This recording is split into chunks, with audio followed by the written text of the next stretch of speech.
हाँ हाँ पकड़ा होता है। तो पूछी थी एक मिनट। कोई पूछेगा। पुलवामा में जो जवान शहीद हुए हैं उस विषय पे आप क्या कहना चाहेंगे? हम ये कहना चाहेंगे कि योगी जी और मोदी जी पहले अपने निद्रा से उठे और जिस समुदाय के बारे में योगी जी और मोदी जी बोला करते हैं, मुसलमान समुदाय के बारे में, उनका दो चीज़ तो हमको स्पष्ट दिखाई दे रहा है।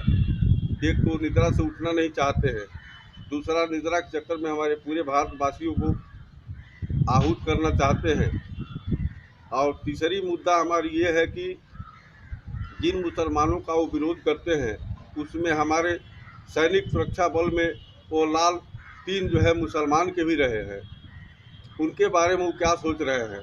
और 65 साल हमारी गवर्नमेंट कांग्रेस की रही, 65 साल में जो शर्मनाक घटना देखने को नहीं मिला वो घटना 5 साल में इन लोगों ने दिखवा दिया।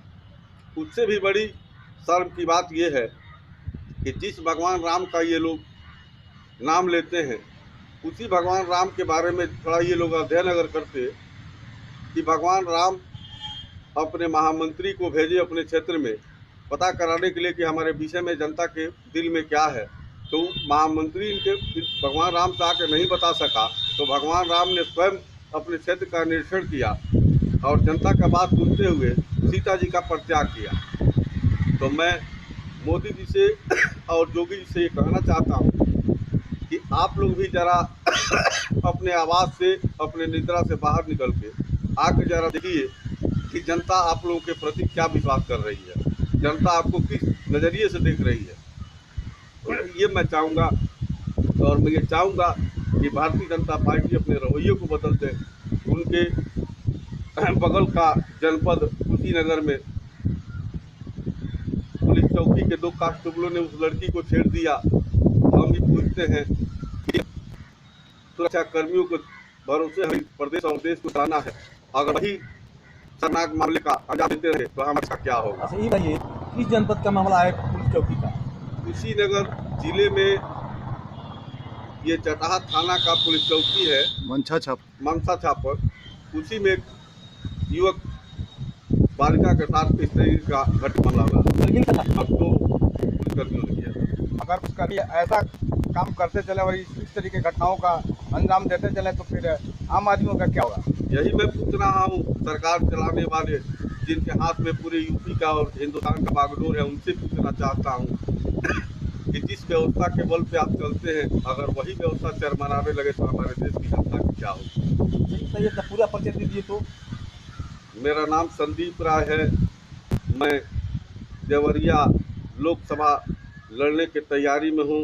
अभी टिकट हमारे पक्ष में नहीं है, लेकिन हमारे प्रदेश अध्यक्ष जी राज बब्बर जी इस तरीके से टिकट हमारे पक्ष में नहीं है, ये ना बोलिए, स्टॉप करिएगा।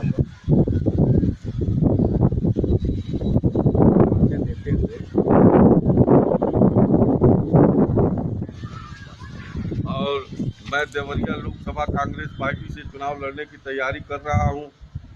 टिकट अभी हमें प्राप्त नहीं हुआ है।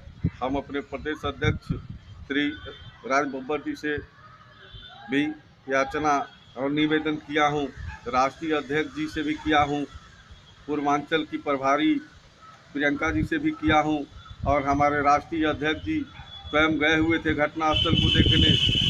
वो रोते हुए अपने आंखों में आंसू भर के वापस आए। और इससे बड़ी शर्मनाक हरकत 65 साल में कभी कांग्रेस पार्टी के ज़माने में नहीं हुआ। यहाँ तक कि मैं कहता हूँ कि देश की आज़ादी के बाद 2019 तक 5 साल में ही हमको देखने को मिल गया। ठीक है, ये अगर कांग्रेस आपको टिकट नहीं देती है, वो नहीं में तो आगे आप क्या चुनाव लड़ से निर्दल भी लड़ सकते हैं? हाँ, निर्दल लड़ेंगे। अच्छा, अगर जनता ने यहाँ की जनता ने आपको आशीर्वाद दिया, पहला आपकी प्रमुखता क्या होगी? सबसे पहले तो मेरा प्रभुता यही होगा कि मेरे देश की जनता की सुरक्षा। हाथ जोड़ के हर विभाग के लोगों से कहूँगा कि पहला प्राथमिकता हमारे देश की सुरक्षा होनी चाहिए, हमारे प्रदेश के जनता की सुरक्षा होनी चाहिए। अगर इसमें किसी पर लापरवाही अगर हमने देखा, कार्रवाई के दौरान कोई लापरवाह नजर आया तो उसके खिलाफ तत्काल धरना प्रदर्शन एवं कार्रवाई का मांग करूँगा। भाजपा सरकार में क्या भ्रष्टाचार बढ़ा है कि कम हुआ है? बढ़ा है, ये तो इतना बड़ा है कि जैसे पहले 3 साल में लोग पैसा दूना करते थे, यहाँ 1 साल में चौगुना मामला देखने को मिल रहा है।